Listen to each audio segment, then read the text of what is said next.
राजकारण, समाजकारण, कृषी व उद्योग, मनोरंजन व क्रीडा।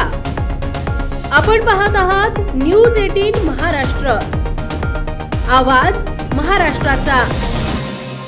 राज्याला नवे मुख्यमंत्री आणि 2 उपमुख्यमंत्री मिळाल्यात। मुख्यमंत्री आणि उपमुख्यमंत्री यांचा शपथविधी सोहळा गुरुवारी पार पडला। त्यानंतर आता महायुतीमध्ये मंत्रिमंडळ विस्ताराच्या हालचालींना वेग आलाय। याच दरम्यान आजपासून विधिमंडळाचं विशेष अधिवेशन सुरू झालंय। विशेष अधिवेशन 3 दिवस चालणार असून या दरम्यान नवीन अध्यक्षांची निवड होणार आहे। हंगामी अध्यक्ष कालिदास कोळंबकर नवीन आमदारांना शपथ दिली, तर नूतन सभापतींची निवडणूक 9 डिसेंबर रोजी होणार आहे। यानंतर महायुती सरकारसाठी सभागृहात विश्वासदर्शक ठराव घेण्यात येणार आहे। विश्वासदर्शक ठरावाला मंजुरी दिल्यानंतर राज्यपाल विधानसभेच्या दोन्ही सभागृहांना संबोधित करतील। महाराष्ट्र सरकार स्थापन झाल्यानंतरच कोणत्या पक्षाला कोणतं मंत्रिपद मिळणार याबाबतची स्थिती स्पष्ट नाही। मंत्रिमंडळाच्या बैठकीपासून सुरू होणारी गदारोळ आज 11-12 डिसेंबर रोजी मंत्रिमंडळ विस्ताराची शक्यता होऊ शकते। विधान परिषदेचे माहितीचे सभागृह नेता म्हणून एकनाथ शिंदे होण्याची शक्यता आहे। सध्या देवेंद्र फडणवीस हे विधान परिषदेचे सभागृह नेते आहेत। तज्ञांच्या म्हणण्यानुसार मुख्यमंत्री हा दोन्ही सभागृहाचा नेता असतो।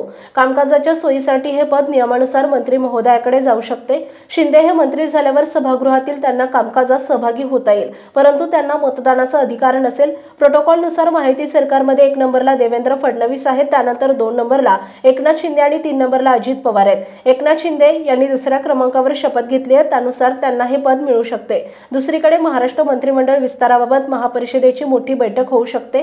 मुख्यमंत्री देवेंद्र फडणवीस, उपमुख्यमंत्री एकनाथ शिंदे आणि अजित पवार यांच्यात मंत्रिमंडळ खात्याबाबत चर्चा होणार आहे। यानंतर 11 किंवा 12 डिसेंबरला मंत्रिमंडळ विस्तार होण्याची शक्यता आहे। उपमुख्यमंत्री एकनाथ शिंदे यांनी भाजपकडे गृह खाते मागितल्याचा शिवसेना आमदार भरत गोगावले यांचा दावा खरा नसून विभागाच्या विभाजनाबाबत चर्चा सुरू आहे। भरत गोगावले यांनी शुक्रवारी बोलताना सांगितले की राज्य विधिमंडळाच्या हिवाळी अधिवेशनापूर्वी 11 ते 16 डिसेंबर दरम्यान मंत्रिमंडळ विस्तार होण्याची शक्यता आहे। नागपूर विधिमंडळाचे हिवाळी अधिवेशन 16 डिसेंबर पासून सुरू होत आहे। आपण पाहताय न्यूज 18 महाराष्ट्र, आवाज महाराष्ट्राचा।